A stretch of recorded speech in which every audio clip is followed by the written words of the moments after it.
This is the Motorola Razr 40 Ultra, and today I will show how you can set up the VPN connection on this device.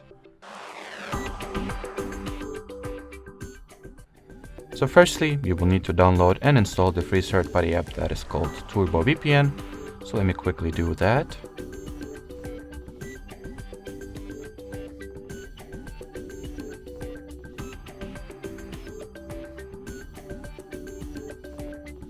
Once the app is ready, you can go ahead and launch it. In here, tap at the green continue button, then skip the ad that follows. And finally, in order to set up the VPN connection, tap at this caret icon over here, confirm or accept the connection request.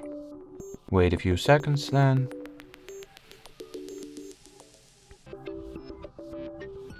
And the VPN was successfully connected to.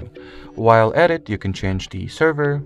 For example, I'll reconnect myself to some server in the UK.